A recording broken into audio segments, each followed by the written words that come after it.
Hey gang, welcome back. Episode 7 of Zero Carb Journal. So, geez, what am I going to do today? So today, you guys, I think I'd like to talk about being an example.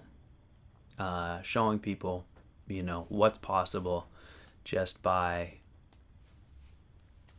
being an example, I guess is the best way to put it. So let's see. I'm going to start, as I like to do, just with a little bit of journaling and let you know how my week was and things like that. So first of all, again, let me just say thank you guys all so much. I'm just, as always, loving the support and comments and interacting with all of you, and I really appreciate that you're taking the time to listen to me and let me know that it's making a difference to you, and it's just been so great. It's been wonderful. So let's see. It's January 26th, I believe. It's Friday. It's morning. It's 8:30 or so, and we've still been storming. It looks okay out there right now, but it was snowing a little while ago. It's about 34 degrees. Look over my temperature. Yeah, 34 degrees outside. It's almost 80 in here, thanks to my lovely stove. So I'm warm and toasty, and I had a great week, you guys. Today, as I told you, I went back to, or this week, as I told you last week, I went back to work for the first time in quite a while, and it was wonderful. I'm tired. I'm sore today. I've been crawling around in the bottom of a metal boat and kinking my neck and bent over and upside down and a whole lot of this, a whole lot of wiring like this, and so I am sore. My hands are sore, which is something that they get stronger over time. In the past, I would have really bad big red joints, and like I think I've mentioned in the other episodes when I talk about some of my symptoms and issues, I would have terrible inflammation, and I would actually they would seize up, and I would have to stop working after a little while. So I had none of that. My joints feel great, but I'm tired. I'm sore. And crawling around and kinking my neck actually was the worst. I was in a little tiny aluminum box. I gotta ask Little Whalen to go outside again. He's making all kinds of noise. Why don't you go outside, bud? You're such a good dog, dude. Thank you. Go on, get out there. So, yeah, so I was working hard and really appreciated the opportunity, and I actually really appreciated the human interaction. It's a really neat little shop of some of the best craftsmen in our area building boats. There's 4 guys there, and they do amazing work, and the owner is my good friend. He's the fellow who loads up my freezer full of fish and all that, and he's really on his path to health too, and he's been doing CrossFit with his wife now. She has Crohn's, and so it's wonderful to get to hang out with him because he has a really good understanding, more than anyone really that I know personally, of kind of what I've been through and where I am and what I've been doing. And so that sort of inspired talking to him this week, and a few other friends, and I'll get into that, inspired the theme for this week's episode. So anyways, it was wonderful. I feel so blessed to have that opportunity to get in there and be productive and be appreciated. And in terms of zero carb, I can't tell you. So I'm just coming up on a year. It'll be a year on the 7th of February, so in 10 days or so. And, I'm continuing to adapt. And in the way that reflects in my ability to work is really profound. I get up, as I mentioned last week, and do my workouts, and then I would just get dressed and clean up and head right in. And I would work through, since I'm an independent contractor, I would work through their first 15-minute break without even being hungry and get to their lunchtime, which was noon. So I was getting there. They don't open the shop till 8 or so. So I was getting there about 7:45 when the first guys were showing up, and working hard till noon. Physical, moving around, crawling around. And honestly, I had 0 issues. I didn't have hunger pangs, or, it would get to noon and I'd be like, I should eat, because I should, but I could have kept going. It was really amazing, actually. And I was so pleased after, having to stop, years ago going to work because of what at that time really was chronic fatigue from my, inflammation and joint pain and hunger and, all sorts of things. So that felt fantastic. So what I would do is I've been just eating my ground beef all week, and I would just cook an extra pound the night before and pack it up in a little tinfoil roll.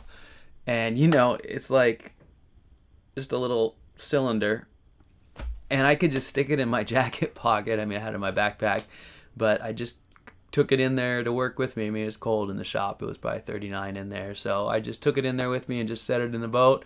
And at noon, the guys would break for lunch, and I'd go hang out with my friend, the owner, and eat my little cold burgers. And I loved it. It tasted great. It was so simple, and it was so... it was really great to just have a real basic lunch that I really enjoyed, not have to think about it. Made it the night before. It was ready to go in the morning. And I put it right on the grill with when I was cooking my dinner. It wasn't really even an extra step except for squeezing a few more burger patties. So that was fantastic and very profound for me after my experience over the last few years trying to maintain work and my illness or whatever was going on, fatigue. So I can't tell you, I was so thankful every day, and I was so pleased. I mean, I got up every morning and just said, today is going to be an awesome day. And I get in there and I'd see my friend, and he'd say, how you doing this morning? I'd just be like, I am so good, and it was really exciting. And that brings me to another reason why I was doing so well. You guys, this is pretty silly, but from episode 3 that I've had loose stools for my entire life, with very rare exceptions. This whole week, this is where I'm progressing. After a year, I'm finally feeling like I'm putting things back together. This whole week I had firm stools. Right? I mean, I know that's like, everyone's like, yeah, dude, you should have figured that out a long time ago. Like I said, I really didn't know, in the past that, I was such a problem. And I have now been seeking this for 3 years, 4 years of actively being aware, and really, for a long time when I was on the specific carbohydrate diet, I was closely tracking stools and all that. And this is the very first time I've had an extended run of 0 loose stools and easy bathroom issues. I mean, I can't even tell you how thankful I am and how amazed I am and how hopeful and excited I am for moving forward from here, because I feel like this last few weeks, especially, I've settled in well now to my well done burgers, my meat cookies, and I have identified that throwing other things, like I mentioned last week, that smoked salmon, throw me for a little loop. It's not bad. I don't feel sick, but I cut out eggs, and I don't eat cheese, although I tried a little bit months ago. And bacon, like I was saying, kind of makes issues maybe. And now that I'm just sort of saying, okay, just stay the course and see what happens. Salt, dropping the salt, whatever, all of those things, taking out, zero carb is so wonderful because you get down to very few elements, right? So it's much easier to evaluate. But still, for most people, there's probably a dozen things that are going in their mouth any given day, whether it's salt and pepper or an herb or some different meats because they feel like they need variety when they're early. I mean, I'm not judging anyone. I was there too. But eventually you get to the point, and now that I'm a year in, where the variety is not an issue. I've moved past through my salt learning curve and gotten rid of that.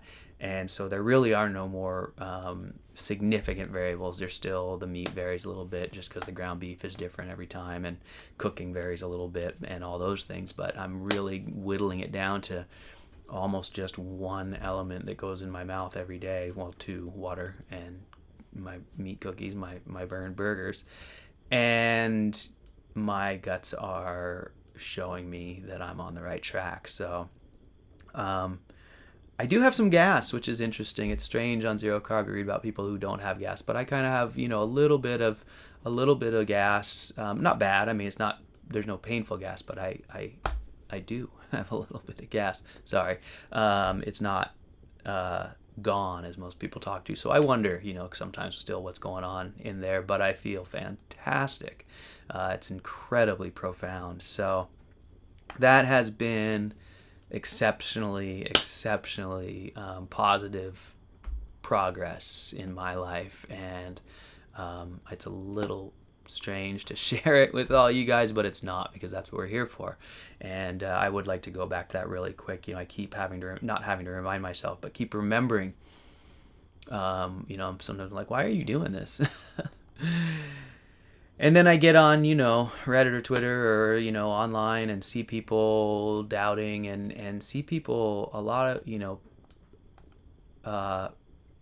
people who haven't had the same experiences I have, who might be, not really understanding why someone would have more compelling reasons to go with zero carb or anything like that, and doubting others' experiences. Like some people say, oh, I ate grass-fed and grain-fed and I feel much better on grass-fed. That isn't one of my comments, but it's one I read recently, and in my brain I'm like, oh, I don't really seem to notice that. That's BS, and I remember that was the most difficult thing to hear, and the hardest and the most hurtful thing, when I was scared and alone and thought I had colon cancer or dying from Crohn's disease or whatever it was.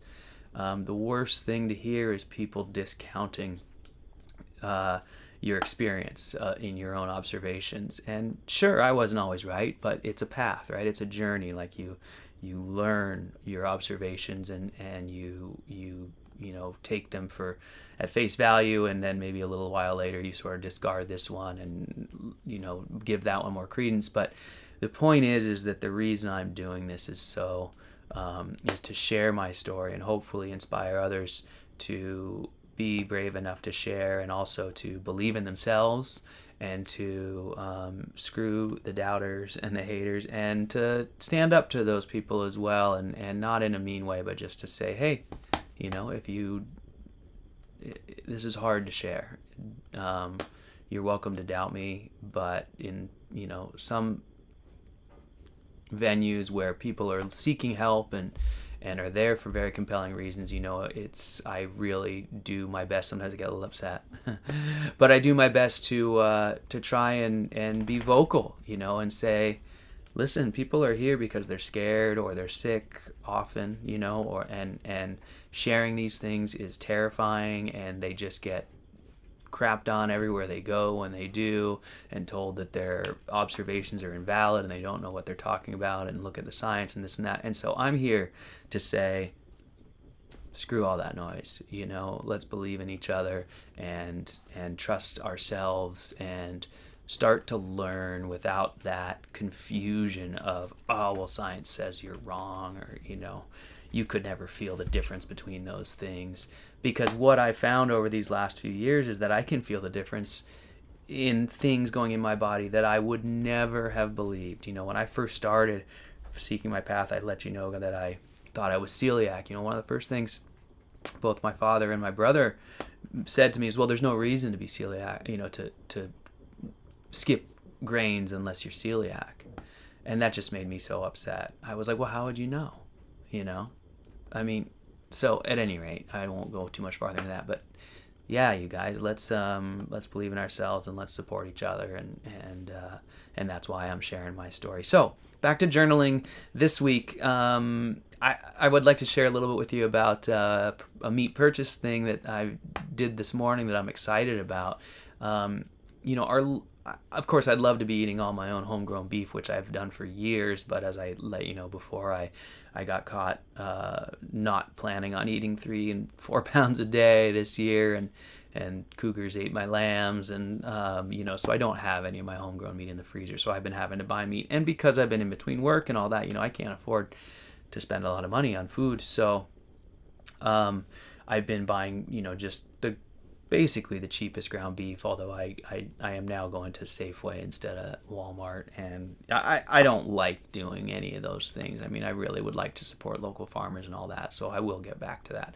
But this is what I need to do right now. So, but something that's exciting is that my local actually I think probably all Safeways will do this, but they're very willing to do custom orders for you in the back. And so I will always look at my grocery deals online, and it seems like Wednesdays is the new deals for the week. And this week they had cross rib roast for $2.88 a pound. So I really enjoy that cut. If they slice it thin, they make really good little frying steaks, they call them, but I grill them and turn them into beef jerky almost. I like my stuff well done. But it has a nice amount of fat. It's not quite as fatty as a chuck, but it's close, and it's not a real lean meat. And so here's what I was going to say is they always have sales, right? They have chuck roast sales, they have cross rib roast sales, sometimes lamb sales, things like that. And what I'll do is I'll look at those sales and I'll try and, select, hopefully it's a boneless cut.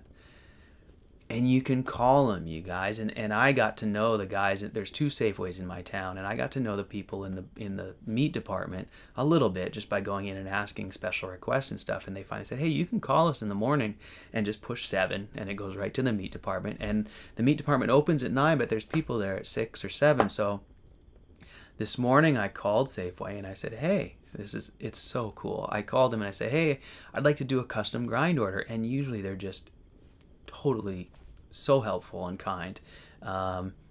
Sometimes I'll get like a new guy or someone who's like, oh, I don't know, and then I just call the other Safeway, or I call back later and get the guy I know. I learned his name and he has my name, but eventually you get a friendly person. And I just said, hey, I'd like to put in an order for a custom grind.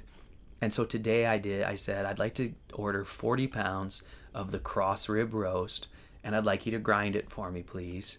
And if it's a leaner cut, sometimes I'll say, could you throw in some trim, some of the fat trim from some of your trim strip loins? They're usually happy to do that. So I'll do like 40 pounds of, if it's a sirloin tip roast, which is leaner, a lot of times that's on sale for $2 and $3 a pound. I'll say, hey, can you throw in 5 pounds? I'll do 40 pounds of the roast, and can you throw in 5 pounds of trim from your strip loins or something like that? And they're totally happy to do it. And then, instead of getting it packed in the styrofoam with the plastic and all that BS that it makes a mess, and I hate those things. They got the little diapers underneath them, and I feel like I can taste it, the plastic off of that. I don't think that's probably not true, but I don't like that, all that waste. And I'm going to come home and freeze a lot of it. So I say, and please, could you pack it in 2-pound chubs and freezer pack it for me? And they will butcher pack it. They will saran wrap, plastic, butcher paper, stick it together, and in 2 pounds. So I go in there and I get 40 pounds, which will last me, about 15 to 20 days, depending on how I'm eating. I usually, add in a few of those thin steaks or something like that once in a while. But it's a good amount of food, and, that's going to cost me $120 and feed me for most of the month. I'm running at about, $200 a month right now, ordering this way, and the convenience is fantastic. I used to buy, just go there and get it off the shelf in the styrofoam and then bring it home and have to wrap it myself for the freezer and prep it. They'll do all of that for you. So if you guys have Safeway in your town, you might not be able to call the very first time, depending on who works in there and what their attitude is and what the culture is in your local Safeway. I notice the cultures are different. One of my Safeways, they're kind of gruff and they're busy and they don't really want to help you unless you get the right guy, but they will.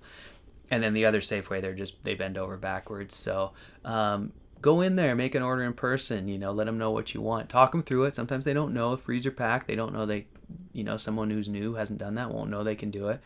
But talk them through it, and I've been really pleased with it. To be honest, it's less expensive than even my own meat, because when I raise my own cows, I still end up paying for processing, just because it's easier. There's so much work involved in breaking a whole cow down into freezer pack. And so, at the end of the day, even if I don't have any inputs into food, which I typically don't, because I can I can feed pasture all year round because I rotate my animals such that I have pasture stockpiled over the winter.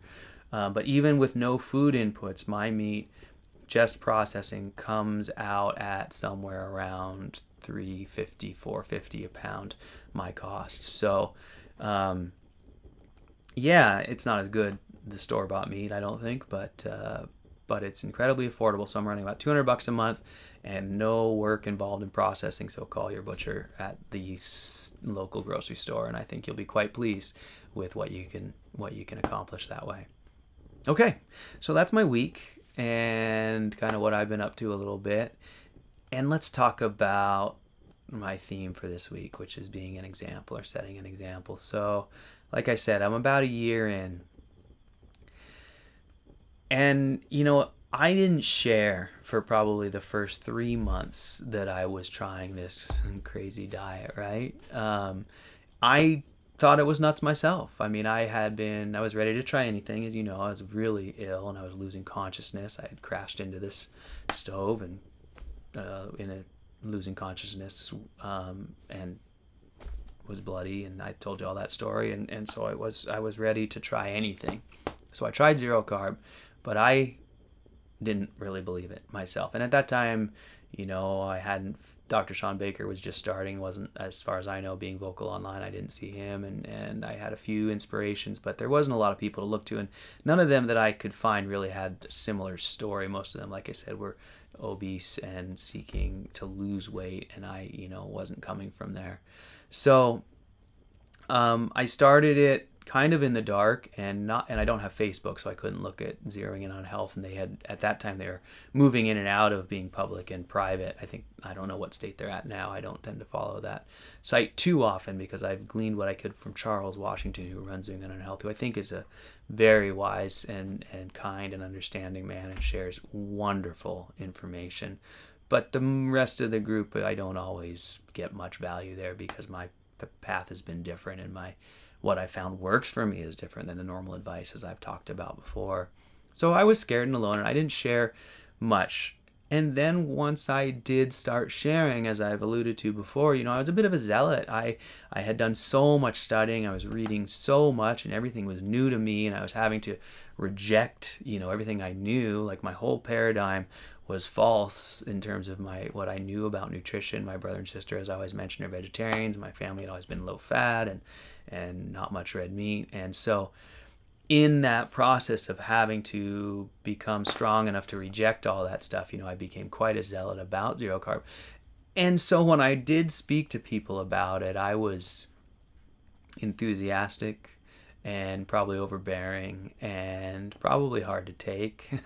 And it's a hard message, I mean, if anyone you talk to, just like I was, is going to be skeptical. We all know better, right? Know better. So it's taken me a long time. It's kind of part of the adaptation process to finally start to understand how I can make the biggest difference. And this is very important to me. I feel that we are in such a unique position to help people, to make a difference. And it's a unique position because that information that's out there, and those, the doubters online, when I would share my stories prior to ZC, and all of the information out there, none of it leads here. Not much of it leads here. And when people do mention talk about this, it's usually buried in a flurry of people calling BS, and so it's very hard to get the message out, and typically you just give up. I would go to the Crohn's forums and I would look for that, and anyone talking about this stuff were instantly shut down. And so it's hard to find that information, and it's hard to share it. All of that is hard. So we're in a unique position to help people find their health, find a solution to their symptoms. I mean, for me, it's been almost 50 years, lifelong suffering, and still that information was buried from me and hidden from me. So I'm starting to learn that we are in a position where we can truly, truly help people who need it. And the best way I've found, obviously, I'm using this path, and I want to thank, people like Dr. Sean Baker and people like Kelly Williams Hogan and people like Charles Washington and all of the people who have just and Bear, of course, Owsley Stanley, how could I forget the Godfather? People who had the courage to just stand up and say, screw it, everything's wrong, and you're not going to believe me, but I'm going to share my story, and I'm going to be an example for people, and I'm going to shout it from the rooftops.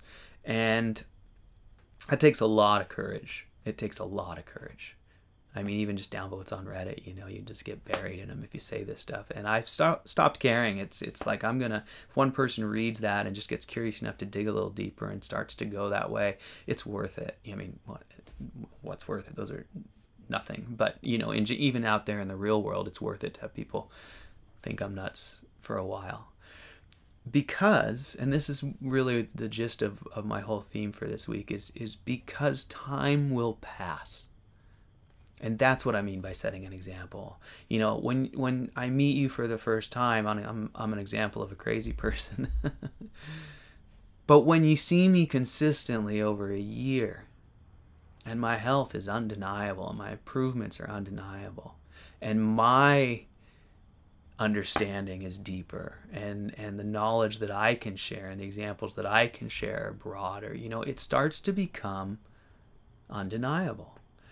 And I would like to share with you a few anecdotes that I've experienced these last few weeks that brought on this theme. And so, because I realize I'm starting to have an impact on people that matter to me. And it's not because I'm, protesting their beliefs. And it's not because I'm know the science and I can refute their things. I mean, that helps.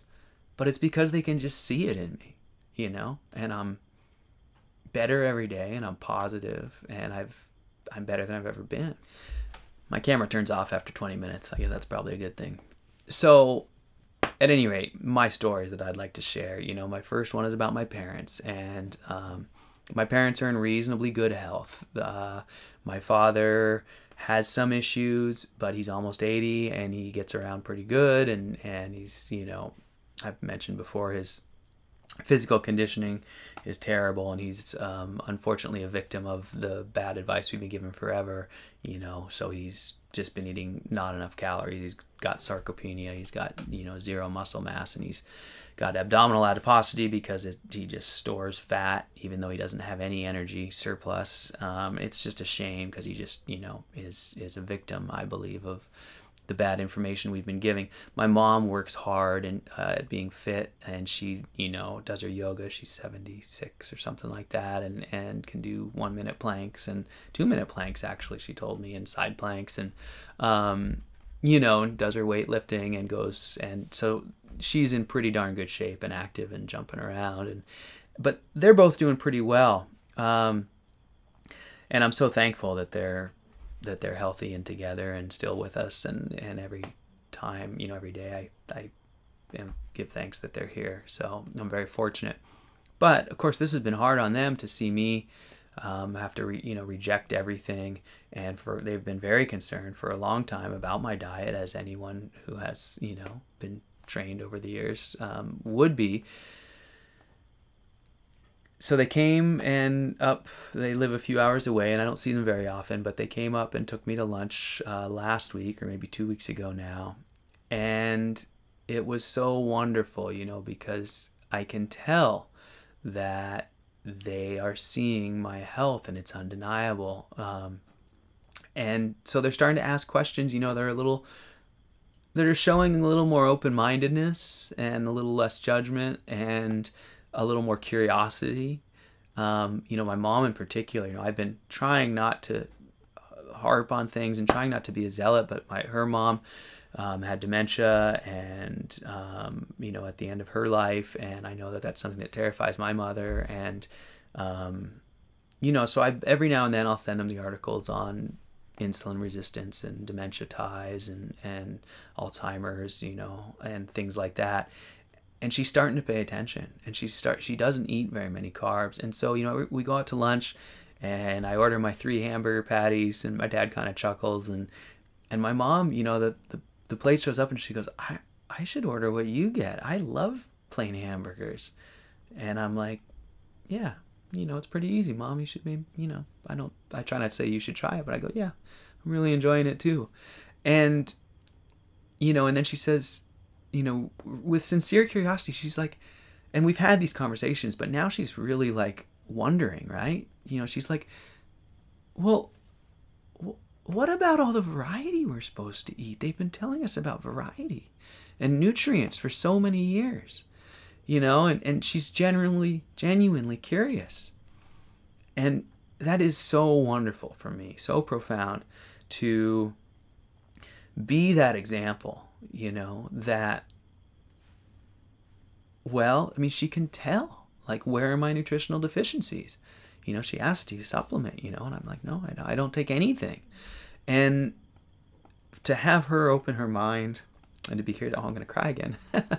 So it's just so great, you guys. It's amazing. Yeah, so, I won't go too far into my answers to her because I think I've told you many times, but I have a few of them. One of the variety ones is like, well, Mom, if you're trying to build an animal out of plants, you're going to need a whole lot of different plants, right?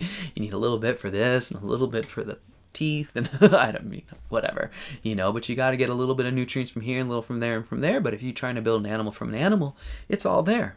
You don't need the variety. And in terms of nutrition, the best thing I can do is continue to be an example. When she says that, I say, let's go take it the other way. What deficiencies are you concerned about and when will they show up? I would have scurvy, my teeth would be hurting. I'd have bloody everything. It's been a year. If that were true, if scurvy were an issue, I'd have scurvy. If, vitamin D were an issue, I'd probably be terribly depressed or any of the other number of symptoms. So what should I expect? And, this really goes into when people talk about all these things you have to do for nutrition on this diet and a whole bunch of mixed fats and this and that. I call BS on that too. And it might be that's a little bit better nutrition, but what should I expect to see by eating this non-optimal nutrition? I would challenge anyone to give me a marker that, shows that my health is somehow suffering from not getting everything I need. I'm sure I could have more of something or, whatever, but why? So, that's something, that is one story as my parents of being an example. And it's been, obviously I cried. It's wonderful. And my father too, he I think has just kind of kept his mouth mostly closed out of support for me, which I'm very appreciative of. He's incredibly loving. He doesn't have the best skills. He wasn't given the best skills in his childhood for compassion, in terms of how to relate to me, I guess, and us. But he's incredibly loving, and I'm very thankful. And so he's been just kind of biting his tongue, but I think now he's, becoming curious as well. So I really hope to inspire some change there, and I think perhaps in my mom I have already done that. So the other example is friends, and friends who are, my age, and this has been great, and maybe you'll be hearing this, Kyle, my good friend, but I've really enjoyed. I have a great friend who has sort of come and gone in my life over the years, as we do, and recently, this last year, we've been talking on the phone quite a bit. He's not in this state.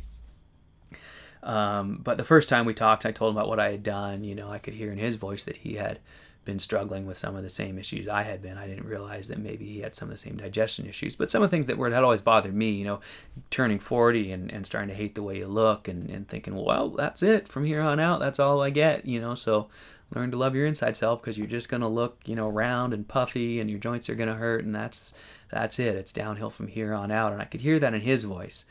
And so I shared what I was doing, and he is a very compassionate, open-minded person, and he, was like, well, what about, asked the normal questions, nutrients and stuff like that, I think, in our first conversation. But now, as the time has gone on, he's, I know, been getting very close, flirting with zero carb, although he's in a relationship, that he's married with someone who isn't eating this way. So, of course, he balances that because he's a lovely man. And it's so wonderful to share with him my experience and to hear from him his, because he's now seeing great progress and getting excited, and he'll call me and say, I just got 3 burgers and it was the best bowl of burger meat I've ever had. And, and he's feeling better. And he mentioned how he was being very productive, like checking things off the list every day. We both, I think, suffered from depression for a long time, and doing anything, checking one thing off the list used to be just an impossible task. It would take weeks, and now you get one thing done and you do the next and you do the next, and it's awesome. And he was sharing that with me the last time we spoke, and I can't thank you enough, my friend, for sharing that with me and for being open-minded. But it's just another, and we talk about this too, how we can be examples, how we're in a position to help people, and a really unique position. I mean, we're not just out there, saying move more, exercise, move more, eat less, like everyone's already heard that stuff.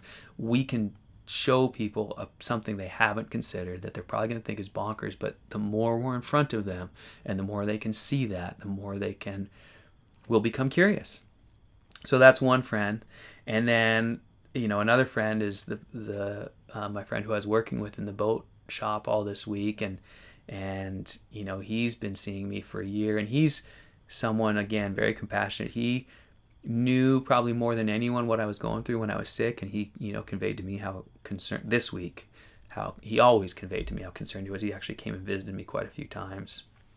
But this week he conveyed to me how worried he was when I couldn't get medical help. And when I, met that gastroenterologist who was such a jerk, he actually said, "Oh yeah, that guy kills people. He's been in town for a long time, this friend of mine, and he knows how bad that doctor was."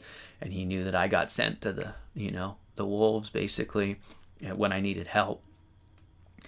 And so he conveyed how scared he was for me, because I was talking about how scared I had been. So, yeah, I'm going to cry again. Anyways, talking to him and seeing him over this last year,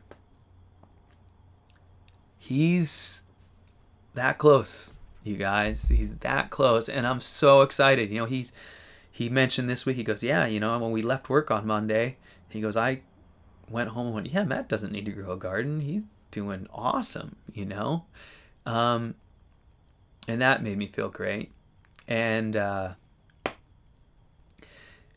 now, he conveyed to me that some of his issues, he feels his nails are yellow and thick and cracked, and he's had this candida, he believes, or whatever it might be, since he was a young man, and it's getting bad. His skin is cracking, and it affects his whole health. And he's quite fit. We both collaborate on body weight fitness, and I've tried to inspire him that way, and he's inspired me in some ways, and he's getting quite fit, and he works pretty hard at it.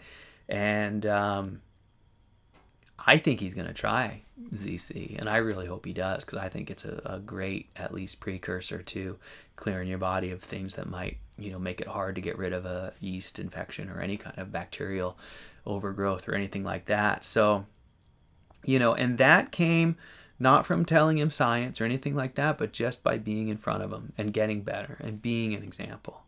And so that's been amazing. I mean, I'm so thankful that I can bring this example into my friends' lives and hopefully make them better. And, every person that does that, they're going to go and be an example to others. My biggest hope is that, his wife has Crohn's and has suffered. I mean, she has had horrible symptoms, much worse than mine.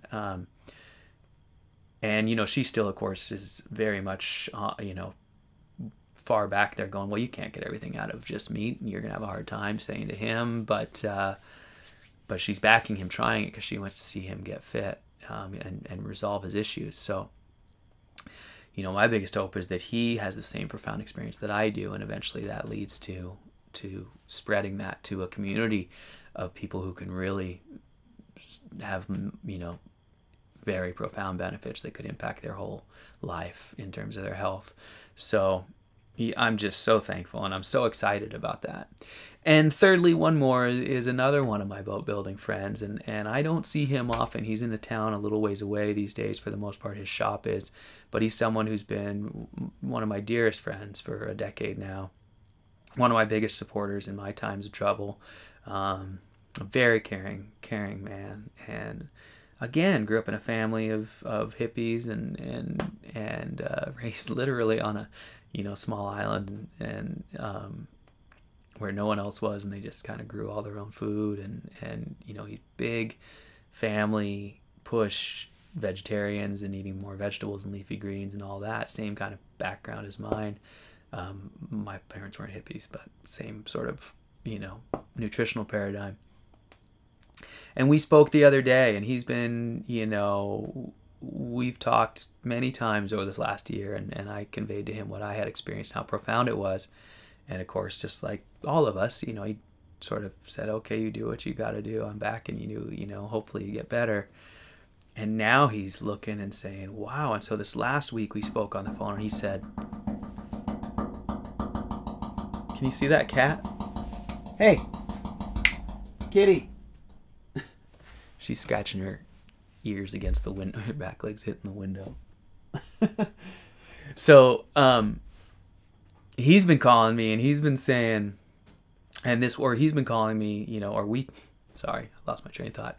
We spoke this week, and it was so great to hear, because he's like, hey, I want to have you over for dinner, and I'll give you some fair warning. You can talk about what we'll do so we can eat it, so you can eat it. But he goes, I want to sit down and pick your brain on what you've learned. He goes, because, he's a couple years younger than me. He's probably 46, maybe 45. And, I can tell he's in that position where he's starting to get the puffy, and he doesn't like the way he looks, I don't think. I can tell he wants to be better. And he wants his health to be better. And he's definitely starting to recognize that my progress has been so profound, and I'm continuing, on this path with no intention of changing. And he's curious, and he's not curious because of things I've told him. He's curious because of the example I've set. So again, I'm so hopeful and so thankful that I can be that example, and that I can share this. And again, he's a very influential guy. He's actually kind of a big fish in our area and regionally and really worldwide with his business, and runs around with highly influential people. The only people who can afford the things we build are usually really successful. So they tend to rub elbows, both, the guy I was working with this week and this friend I'm talking about now, they tend to rub elbows with some pretty fancy folks who rub elbows with some other, influential people. And so I have a lot of hope that we can spread it, this word out to some highly influential folks who, just by way of experience, a lot of what I follow online, what I read online, a lot of people in the nutrition and doctors and surgeon, industry, medical, healthcare, self-help, things like that in the industry, and the slant kind of comes from, a few different angles, science and medical and all those. But us normal folks have a lot that we can do just by being out there every day in front of people and being an example. And I'm starting to see that, reflecting back on me. My biggest hope is that my brother or my sister, I hope you guys don't find this. Well, I hope you do, actually. I love you so much. But, that it makes them curious, and curious enough to, even if it's not carnivore, just maybe dig a little deeper into what we know is facts and what the, truth. Who knows what that even means in this context, but maybe experiment a little more and find what might work better for them. So yeah, I think that's the gist of my theme this week, and that's probably enough for now. Setting an example and just being out there and being positive and being present and making progress, and just being undeniably healthy and fit, and not having scurvy, and not having my bones weak and breaking, and whatever else it might be that people think you're gonna miss out on, and not being constipated, and all of those things that we hear all the time. And a couple of my favorite things to say to people when some of their questions, curiosity comes up, is, I talked about my mom and variety and building animals out of different stuff. Another one is people like to put up studies, and I simply say, none of those studies are in carnivorous human populations. They all include carbs. And I believe carbs, we know they have anti-nutrients. That's a great word to look up in the dictionary for anyone skeptical. The definition is compounds that exist in plants. That's the first part, exist in plants, that interfere with the absorption or processing of nutrients. So anti-nutrients is a great one. So, But all of those studies were done on a carb-centric population. Even when a study says low carb, it's still 25% of the energy from carbs, which is an enormous amount in my opinion. And, how can you tell what the effect the meat is having if 25% of what you're putting in your body is addictive, in my opinion, poison, in my opinion, whatever that might be. I know those are extreme terms, and that isn't probably what you want to use for someone who's just coming around to it. But the studies are based on carb-centric populations. Everything's different in carnivory. Our chemistry changes completely, as people know from adaptation. So what I share is that I don't put any faith in those studies. I don't say they're not true. I just say I don't put any faith in them. And I put faith in what I can observe. And what I can observe is that my health is dramatically improved. And what I can observe is that other carnivores that I know, almost without exception, who try it with sincere, willingness and effort to do it right, almost without exception, there are going to be some, but almost without exception, show vast improvements in all sorts of biomarkers. I can also observe traditional cultures. I can also observe historical documents. Some of my favorite ones lately are pioneers of the Western part of this continent, both in the U.S. and Canada. The Lewis and Clark expedition, in their journals, they talk about the men eating 6 pounds of meat a day, or the equivalent in pemmican. And I yesterday had a great interaction on Twitter with a lovely woman who shares history of pioneers from the British Columbia, and the Canadian West. And, there's a fort there where the men were eating 9 pounds of meat a day. You look at the local tribes, the Metis tribes, and in our country, I think it's the Sioux, I think on the northern Great Plains, they all lived on pemmican and fish, or buffalo in general, and fish. They were generally carnivores. All of those populations, they were tall and they were strong. When the Europeans showed up, the Central Native Americans were 6'5" on average, or maybe not that tall. I'm going off the top of my head, don't quote me on these things, but they were taller than the European counterparts by, half a foot at least on average, and they were healthy and fit. And, one of my favorites is Carl Linnaeus, the Dutch doctor, I believe, or researcher who came up with the order, I don't know how you say it, but family, genus, species, that order. In 1734, he went and visited the Sami in the northern part of Finland, who were strictly carnivorous at that time. And he wrote in 1734, 60-year-old men can put their feet behind their necks. They're flexible, and they're jumping around and full of life and vigor. And he goes, and yet in the southern plains of Denmark, we all grow large and strong and eventually fat and sick. And he wrote that in 1734. And he went on to speculate that it was the bread, that their stomachs were full of bread. But he noticed that the carbs, when you were young, you could get big and strong. And then eventually that led to obesity and illness. So, that's another observation. And then there's all the other carnivorous tribes and peoples throughout the years, the Maasai warrior caste and the Inuit, and all of those who are all tall, strong, fit people eating carnivorous diets are very close to it. And so those are things I can observe. And those are some of the things I discuss when people ask me about studies and what I use. So my camera's about to turn off again, so I'm going to wind this one down. And as always, you guys, thank you so much for your comments and interest. I'm going to throw that network attached storage away. I bought a hard drive enclosure that should be here in a couple days, so I will get some photos of the farm and my progress and the shack and all that upcoming soon, I promise.